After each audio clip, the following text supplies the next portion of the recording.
चिंतन गुरुदेव दत्त, गुरु आमचा तू आम्ही भाग्यवंत.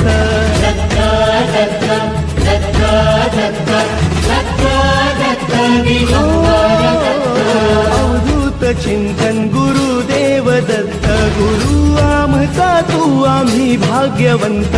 नसे जन्म मृत्यू नुरे काही खंत, न प्रारंभ मध्य नसे काही अंत.